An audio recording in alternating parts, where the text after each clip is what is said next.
Let me start by introducing Deepta to everyone. So Deepta is a design researcher. She's an educator, an architect, and a planner, and she works particularly in landscapes in conflict. I think I also just wanted to add a little bit to that is that one of the things as a planner and architect, I think one of the things that I've been investigating, actually, maybe not even just investigating, but been interested in as since a teenager, has been really about environmental issues. And this was back in the 80s. And I suppose the transformation of the ideas through my education and experience and exposure to different parts of the world and cultures has sort of asked me to ask questions about how we see environment, and then sort of look at the philosophical aspects of it as well. And I think this is where we sort of converge in one sense, because I guess I'll introduce you now, Marcello, because this is where we sort of begin to see similar things. Marcello is an environmental philosopher and political theorist. He's currently a researcher at the University of Palermo and also a professor on environment and global studies at the University of Chicago, Loyola University of Chicago. I think one of the interesting things that you do, Marcello, is of your work on ethics and politics and aesthetics of looking at climate change, the Anthropocene, and you're also a gardener from our previous conversations. And so apart from, so from being a gardener, you've also sort of imbibed and developing certain philosophies that are related to plants and cities and urban spaces. And sort of looking at philosophy and the meaning of life in these areas. And that is so fascinating. So Marcello is also author of Ethics and Politics of the Built Environment, looking at gardens of the Anthropocene.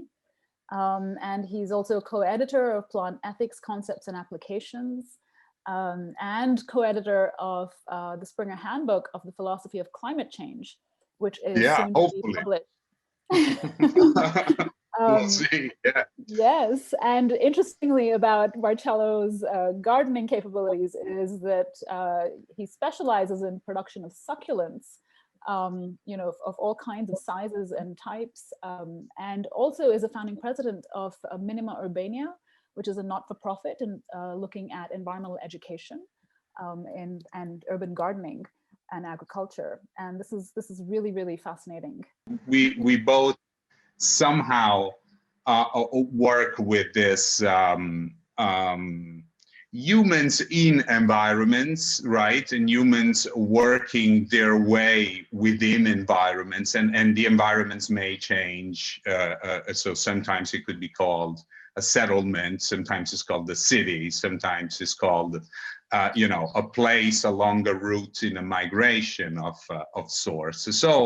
So the first thing that maybe it's interesting for us to discuss before we get to the human practices, which we are of course so interested in and devoted to, is where do these practices happen? What do we call this place? So we could begin with what a city is, and I could ask you that, and this is one of the points, of course, where our work, let's say, starts from different assumptions. Right, let's put it that way. So what is a city the way you see it, Deepta?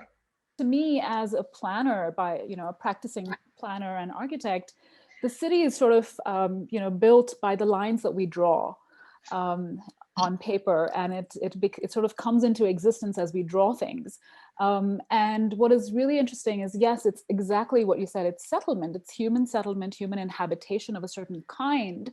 And one of the things that I sort of have been looking at is, looking at really the intersection of how to do research in the city and to understand how a city can be formed or has been formed, and then how the resources and the management of different uses has actually played out. And this is what I've studied. But along the way, when I started practicing, actually, what was interesting was that that you sort of go into places when you're doing field visits. You go into these places where it's been raining and suddenly the land starts moving, or islands are growing because of the siltation.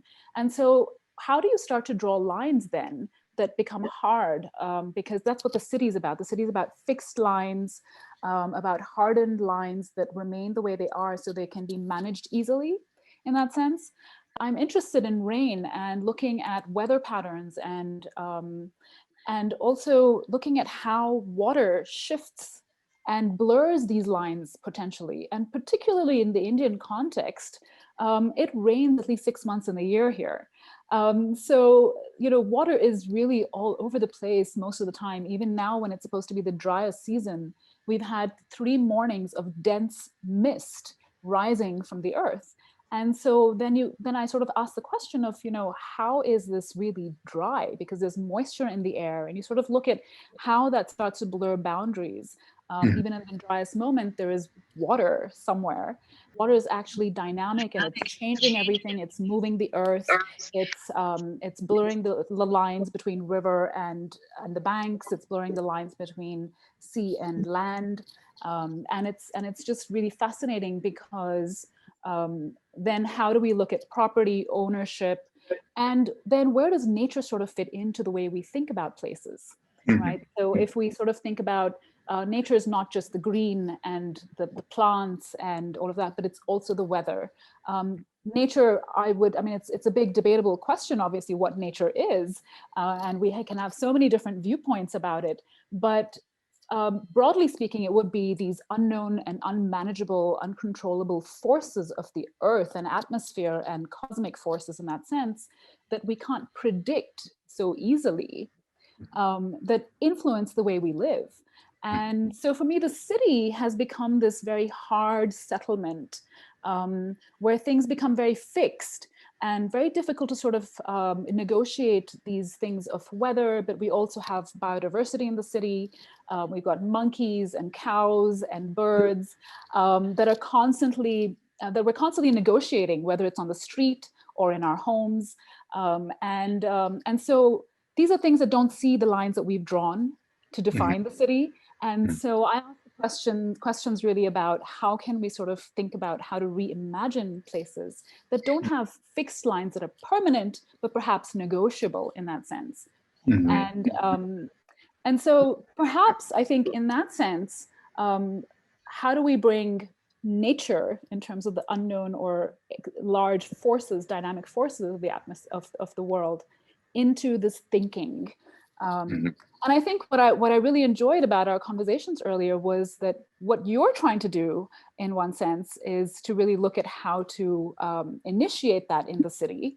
While I sort of looked at, in one sense, I looked at how the city is also dependent on beyond the city, on the rural and the forest, and that's also another divide that has been created by these lines that we draw, and that also become legal lines in one sense. And this notion of the forest and the rural that begin to serve the city. So the city is this sort of entity that is drawing from outside and constantly sort of consuming. And then is there a sort of a give and take in some way? Is there a way where we can blur that line between the city and the rural and the forest in one sense? Because we can't be draining the resources from beyond without trying to find ways to nourish and replenish and really sort of see if we can distribute these systems a little bit better to avoid the environmental catastrophes that we're having right now in that sense, right? Say I've written about, you know, urban gardening in particular, and I mean other topics that are related to it, but the way that I interpreted this urban gardening topic was a lot about was really about for us, for humans who live in cities, how to invite the nature, not in the city only, but in our city practices, right? So what you were saying about, of course, environments that you work in being thoroughly shaped by this force that rain is, that it, of course, beyond human powers of control, and therefore tends to make human landscapes even very, very shifty. This is something, this kind of forces, these very powerful forces, they do impact the cities as well, right? And some forces that are cities that we understand more traditionally, I mean now, as those, you know, fixed settlements, they're also invaded by those forces, but they are invaded by all kinds of more than human agencies, right? We could say, such as the climate, for example. And they're always connected to the outside, to the beyond the boundaries, even if in, you know, extractivist ways, as most cities are, at least in the West, just, you know, taking stuff from the outside and then maybe giving back the waste, but that definitely not much care. Let's put it that way. So in one sense, cities are always connected to the outside and to the more than human forces that are outside, no matter how hard they try to make their spaces predictable for our convenience, right? But then there is another issue.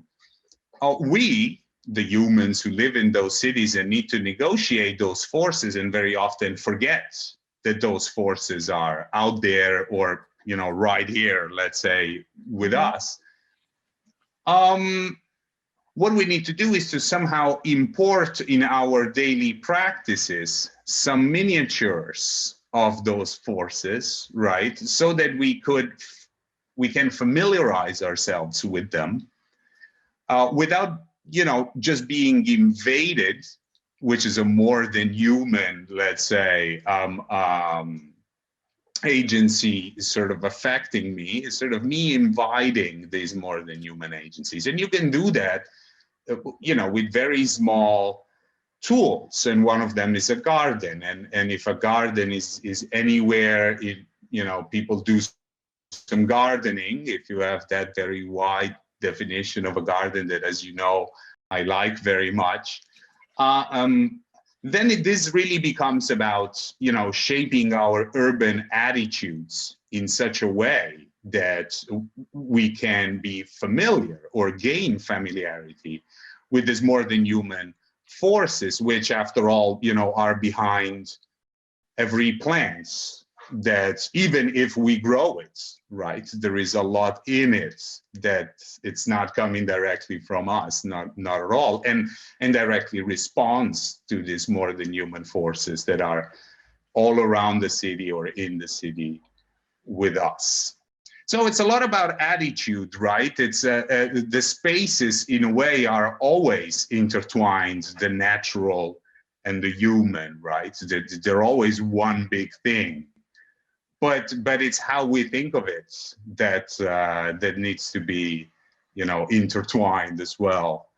And so, for example, you have, of course, worked on this, let's say, distinction that we keep in our minds, and about the rural and the urban, right? And of course, that distinction is sort of disintegrated by an urban garden. I kind of took the easy way there, right? But a more nuanced understanding of how the rural and the urban are perhaps connected in ways that we don't usually think about. You wanna tell us something? Yes, absolutely. I think you're absolutely right. And what I really liked about what you just said was this notion of having a different kind of an attitude. Because I think the first step towards developing a different kind of an attitude, to at least look for other possibilities of thinking about how we see the world or read the world, is also about being curious and wondering, right? So this, you know, one is you can be dissatisfied and, you know, just go into this constant rant about how things are not working. But is there another way around this problem? So rather than going problem solving, can we sort of look at a new imagination or new ontologies that actually come from a practical engagement in the world? That it's not just philosophy, and so I think this is sort of where my own design background sort of plays in, because I'm sort of constantly looking for new ways of seeing, reading, drawing, experiencing places. And one of the things that I sort of found very early on, I guess about, several years ago, was while I was looking at this rural city divide in one sense, I also realized that as a planner, we sort of see we see conservation as countering development. But what I found was that they use the same means to divide. Conservation is generally, at least in policy and on the ground when it gets implemented, is about drawing lines that hold nature, you know, at actually sort of separating nature and protecting it as opposed to being engaged with it. And I think, so for me, if conservation was doing the same thing or doing it in the same way as development, then the means perhaps is what we need to rethink. And so this whole notion of how can we draw lines or imagine lines that don't divide in maps and sections and these very technical kind of drawings that image places so that they can be looked at in legal terms or policy terms or political management, is can we draw lines that connect? Can we start thinking of imagining the way in which we experience the world? And so in that sense, one of the things that really grabbed my attention some years ago was how Swidden cultivators and pastoral communities actually negotiate and navigate the world.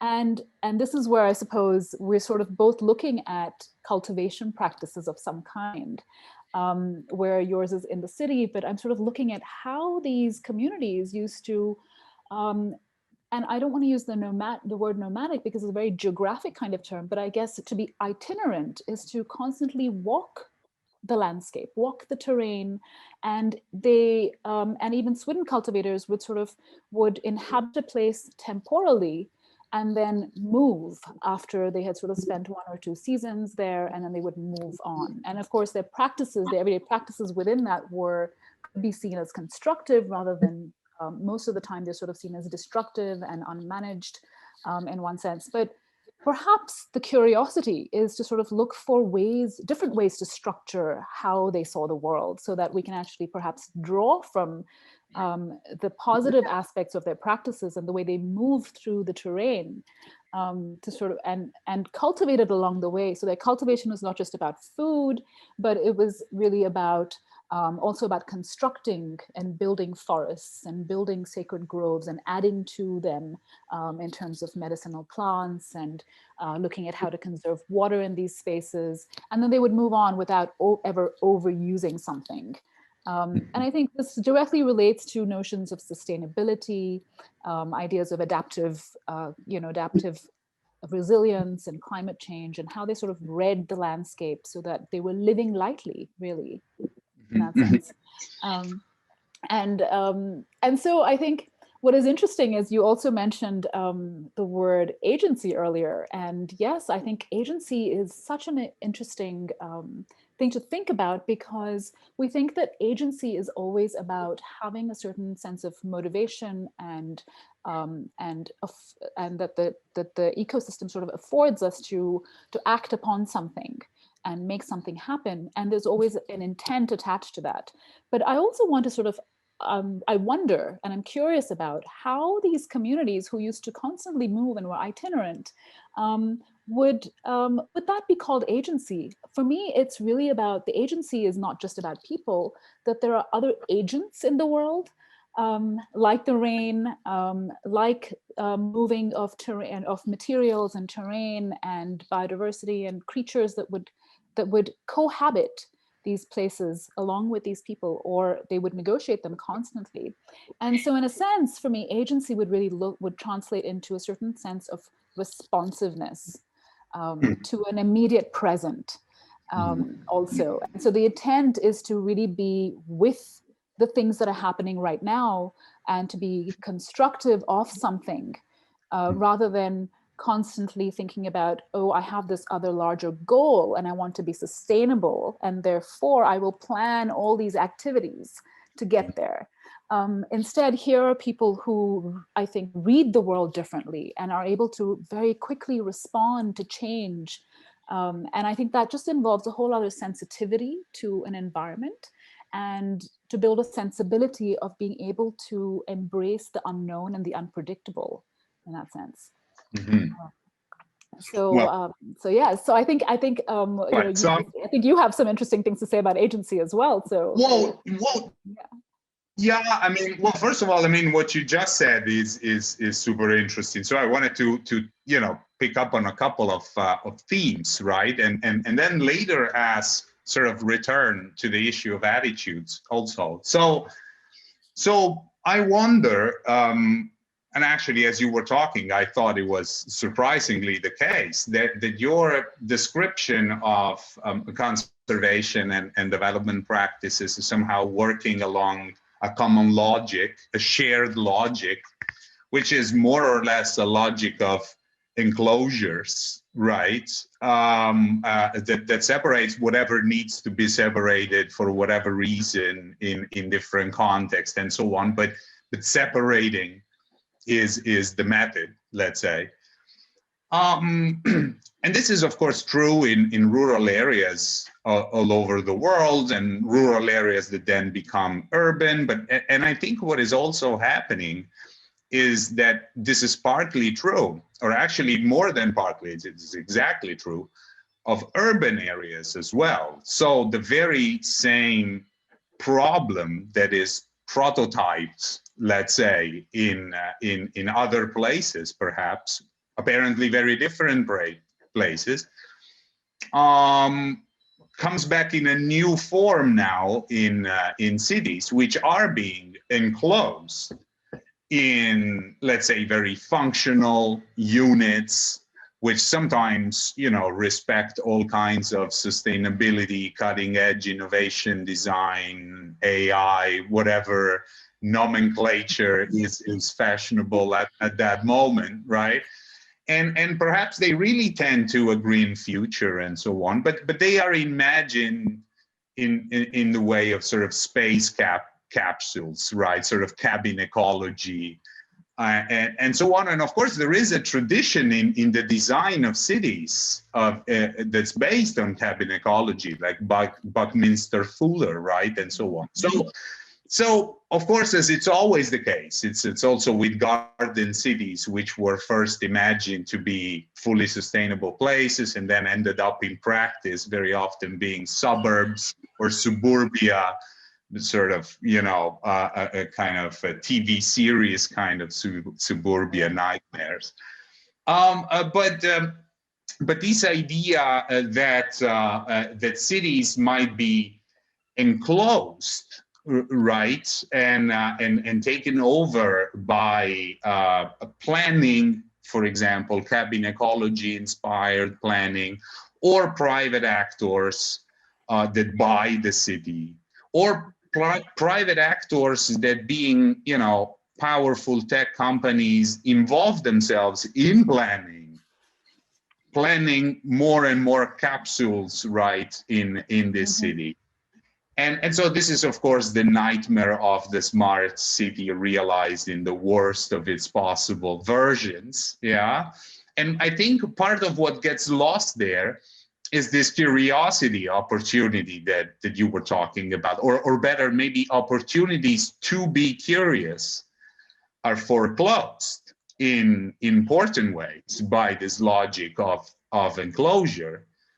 And I think this is a real danger in very smart, very ecologically conscious cities just as well. Because of course, let's say a correlate to this curiosity is openness to some degree of unpredictability, right? I mean, once I have exhausted my curiosity for the smart environment, then I would like the smart environment to do something else so I can stay curious, right? So curiosity in places that are enclosed and fully predictable is most likely not something, not an attitude I can exercise. And this is very problematic, I think, for urban life, but also for ethical life in general, insofar as curiosity is constructive in the way you mentioned, right? It implies this capability or this willingness to constructively engage with whatever may come, even if not predicted, right? And that is one way you could define agency at large, right? In a way, this is something like the existential cheerfulness in Spinoza or something like that. Is this, taking it as it comes, but not passively, of course, but as a force that is involved in what is going on and can be involved in very different ways. And a lot of these ways may have to do with one's attitude, for example. So not being curious and being passive in whatever environment, be it a city or a rural or any other kind of environment, even a space environment, perhaps. Imagine you go onto a different planet, but you're not curious. I mean, what's going on there, right? So this, because perhaps you're enclosed in a small, little lab you cannot leave, because much like they want to do on Mars. I mean, we are recording this while there are, space projects landing on Mars these very days, right? From three, and I think India has a program, and Europe has a program. We all have programs go someplace else, right? So if agency large has to do with curiosity, right? So let me ask you, what could we do in cities as designers, perhaps, or let's say as designers, right? As sort of citizen designers, how could we imagine, these small little rebellions, everyday rebellions driven by curiosity in a city such as Rome, let's say, or one that's even tougher on individuals, such as, London, or, well, but that depends, of course, on personal experiences. Yes, I think that's a really good question, and we've not discussed that before. So, but I think that's true. I think yes, you're putting me on the spot. But I think what I really want to sort of to say about this is, to pay attention to our daily engagement in the world, which is through our everyday practices, really, because it's just very real and very practical, and it's not necessarily philosophical yet. But how can we start to begin to blur these lines that divide, while also engaging through, there are certain values embedded in our everyday practices, and they may be related to a whole bunch of different categories, from religion to spirituality to sustainability to all these things. But at the end of the day, when we are, say, walking from home to work, for example, we're not thinking about sustainability. We're not thinking about that this is the value that I'm holding as I'm walking. But however, when we're walking, and for me, I think why I choose walking is because I'm a big walker, but it's also something so fundamental to being human. In the sense that, that you were constantly moving through space and place and making place. And whether it's within our homes, or from home to some other place, or just, wandering through a landscape of some kind, we're using our feet to actually know the world, in a sense. Even though we're not necessarily actively recording it, we are engaging in it, and therefore there is some tacit knowledge that's being acquired in that process. And so I sort of really look at walking as a wonderful way, and this is really coming also from Henry David Thoreau's essay on walking, which is extremely inspirational in that sense, even though it's set, 150 years ago. But I think we can still see many things and experience in the way he does.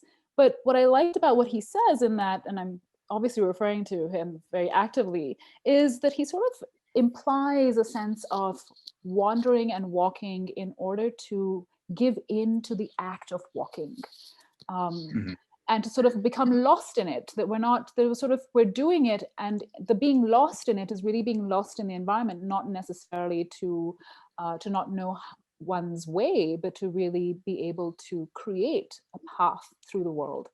And it's actually very mundane in that sense, if you think about it. If you sort of observe the way one walks and goes to a store to buy something, that's how things happen. And I sort of want to also to sort of stress on that this walking and the everyday practice of walking is also a relational activity. It's a relational practice that, if somebody starts to cross you or is passing you, you will naturally respond by either moving away to give them way, or if you know them, you will greet them in a sense. So there's a response that's constantly happening, whether it's to something that is passing, or if you are crossing over something or getting off a sidewalk, you're responding to something that affords your walking. And it's actually very difficult to sort of constantly think about that, but we're doing it all the time.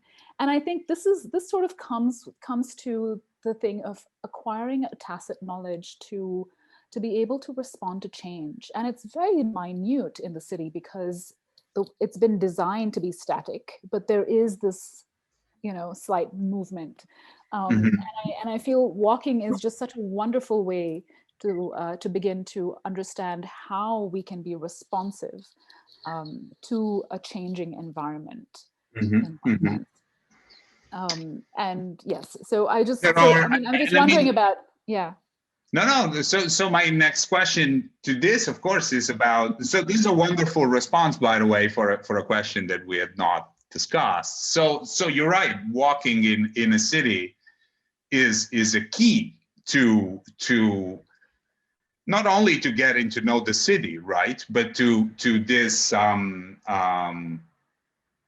sort of using this opportunity of getting to know the practice of walking, right, which of course it's more than just a means to getting to know the city, or much less getting from one place to the other, right, but it has a structure of its own, an emotional palette of its own, which changes from city to city, place to place, area to area, perhaps street to street, right? And the practice as a structure that, if given into, as you put it, affords a number of experiences that wouldn't be, of course, available outside the practice. And I think this is really, really true with walking, when one becomes absorbed by walking in this way in which Thoreau, for example, describes, right? But it is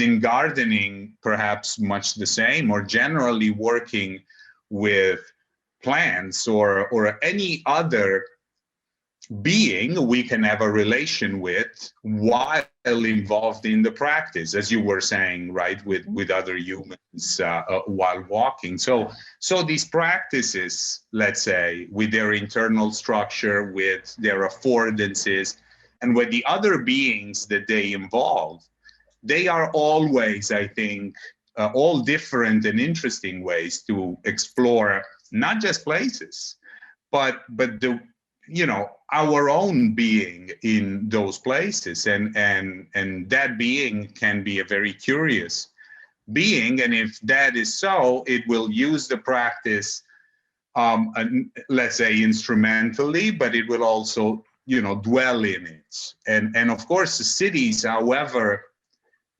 hyper planned they can be. In a way, this is maybe some sort of a stoic kind of conclusion, but our capacity to get lost in our practices, that's something that stays with us. And perhaps red alert in cities or any space is when we recognize in the landscape that a lot of practices or opportunities for different practices are being taken away from us, right? So the moment we realize the walking is being impeded in some ways, right? Or the gardening is being impeded in some ways. And yes, it's true, of course, we'll always find it in ourselves to get involved in, a little bit of gardening, even on our balconies. But I think in cities, you rather fight for more spaces, right? To keep all those opportunities for practices. And I think this is perhaps one way of measuring, right, when cities are, adaptive, let's say, that's how they put it today. But if they're good for us, right, is how much space is there left for our curiosity to be satisfied in practice, right? Right, absolutely. And I guess I want to ask you a question right. about how these practices in the city, do you think can influence policy? Because usually the policy and the ground are so far away from each other. And so implementation becomes very hard. But how do you see that connection? Well, I mean, in a way, there is one sense in which this is a whole different ball game, right? I mean, there is a sense in which this is a different kind of task. Getting these individual experiences of engagement in certain, let's say, urban practices and so on, and getting those practices to somehow define the life of the city as a system, or even just the neighborhood as a system, right? That would be, or even a smaller unit, but getting anything systemic out of this, collective out of this, in a way, it's a different game. So here is what I mean by this. I mean, you can have an association of gardeners, for example, and they all have in a city, right? And they are all very knowledgeable, and they all know what they want, and they like gardening. They're very enthusiastic, and they get a lot of people to come with them to do the gardening. Yeah, that is one level. These guys are going to need sooner or later a different level of operations that can refer this number of people. Perhaps you do need a critical mass, right, of people involved in certain practices that are just united by, love for the practice or for being absorbed in it, and so on. But when you want to move this, of course, to scale it up, let's say, in space, in operations, but also move it up the policy, let's say, ladder, then you're going to need, most likely lawyers and people who can draw up business models and public speakers and maybe, advertisers and all these kinds of skills and also identities in a way, right, which one shouldn't miss in a city because you're blinded by the purity of your practice or something like that. But you're going to need to create, let's say, a second order level at which very different people who might never have gardened, for example, in their lives or walked across a city with certain eyes, right? And they might never have done it, but they might be absolutely necessary for scaling up any operation of agency retrieval in a city, right? Which and I mean, across the world, every cities you can see people trying to retrieve their agency or spaces in its gardens or biking or walking. Is all these alternative ways that leave time, not just space, but time for unpredictability. And of course, everybody wants it, but the problem is in today's world, which gets enclosed very fast, right? You got to find, ways to represent those needs and wants and aspirations in a certain language at the level at which decisions are taken. And it might require a more complex organizational structure, let's say, if you really want to speak up and be heard and have the systemic change you want. Otherwise, of course, there is a lot of space for personal exploration and small scale activism. But the truth is, even if everything begins with practices of a peculiar kind, the way we've been discussing, it has to develop with systems somehow, and this means making sense of those practices at larger scales and at different levels, including political levels. And the language needs to change, and most likely the actors need to change. And it is important that this ecosystem is as as diversified as possible, if that is necessary to the change one wants. Well, I wanted to just add a little bit to yours before we sort of close our session, in the sense that I think what you sort of talked about was also, this notion, apart from systems, but what it made me think about was there are sort of, I guess, three broad levels of engagement in one sense, that there is the practitioners who are inhabiting and making the world, and then there's also the decision makers at government level or at other levels where they're sort of managing resources and these practices at a larger level. But also I want to add the level of the learner. Because there is a whole area of education and acquiring knowledge where I felt that I think, at least in many of the things that I'm trying to do in this area, is to sort of bring young learners, master's degree students, to sort of think about being not just creative in a art and design institution or practice, but to also be critical through it. Because I think only when you are both simultaneously can change actually begin to happen. And so, so for example, I'm sort of, in the past, we've sort of done these projects where the walking is of an experience of the world, and there's a certain way in which one would record the walks and communicate them. That would then be, that would be the creative practice, while there is another body of policy work, say the SDGs, for example, that are being examined. And then suddenly there are ideas that talk to each other, and then there are dissonances that get revealed because one is a very abstract universal language related document, whereas there is something that is much more dynamic through the walking experience. And I think this is also a way that we can start to look at privileging traditional knowledge systems, and the diversity and the possibilities of multiple knowledge systems actually being active simultaneously.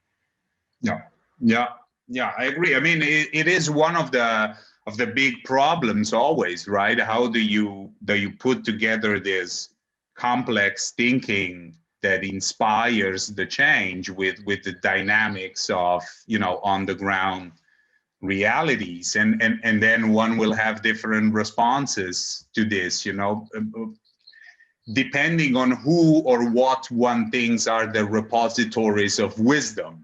And I agree, there is a lot of the wisdom you want to draw from, right? And I agree with you, there is a lot of wisdom in traditional knowledge, and that includes cities, traditional knowledge in cities, right, which is still there, and I think this is a very rich repository.